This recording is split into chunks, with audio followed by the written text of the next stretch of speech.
A lei, de fato, fala em 15% da receita corrente líquida do município em saúde.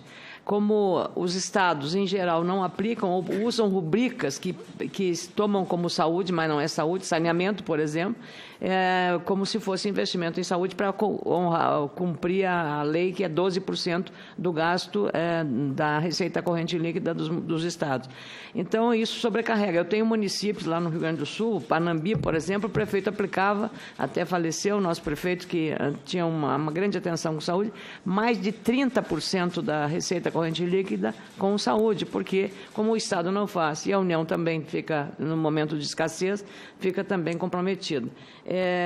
Eu concordo com Vossa Excelência, porque sou, como Vossa Excelência, uma senadora municipalista, nós temos essa atividade. Mas, secretário, existem algumas coisas que são... Primeiro, por que o CEMED, e Vossa Excelência referiu aí a questão do escândalo das órteses e próteses, por que o CEMED não precifica órteses e próteses? Porque esse é um verdadeiro, uma floresta de irregularidades. Agora mesmo aqui, uma operação da Polícia Federal chamada Marca Passo, pegou uma falcatrua na mesma área que há 2 anos atrás começou lá no Rio Grande do Sul e que lesava muito, 20% das despesas de plano de saúde, de operadoras, de tudo e do próprio SUS, diz respeito a fraudes praticadas nesse sistema. Então, primeiro, por que o CEMED não precifica a órteses e próteses?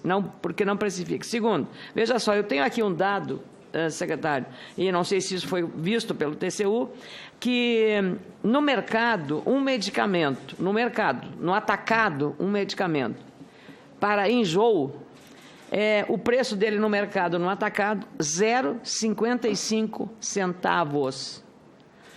E na tabela oficial, aqui fala Anvisa, mas a CEMED, R$ 60,28. Sabe qual é a diferença? 10.960,7% a mais do valor real.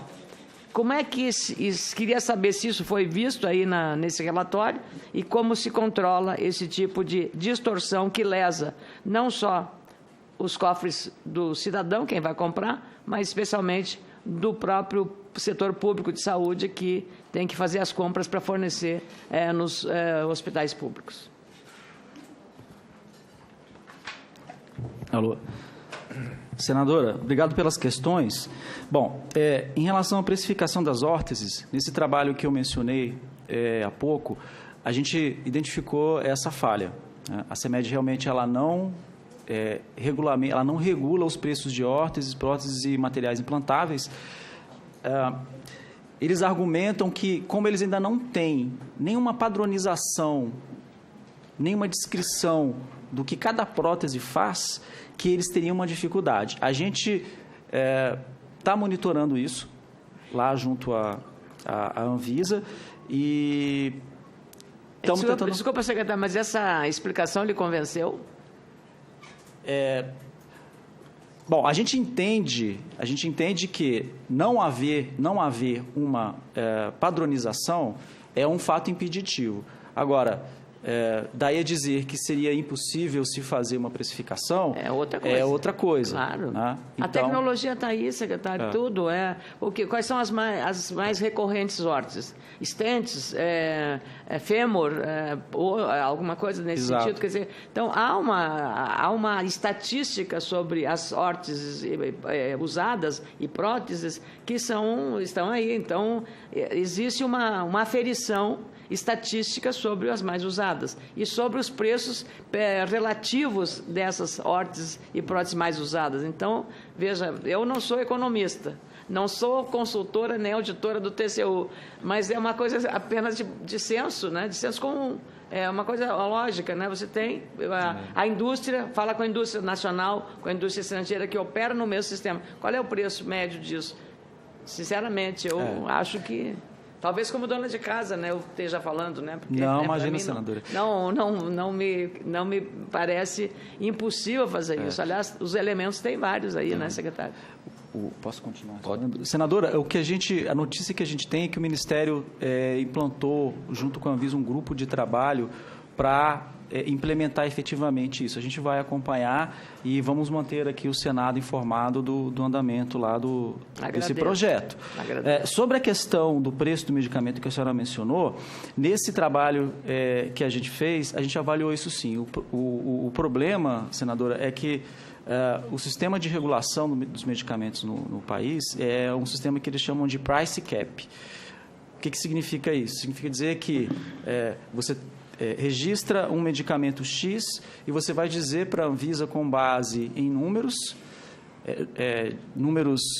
de comercialização, são informações até sigilosas, quanto vai custar o limite de preço que será cobrado.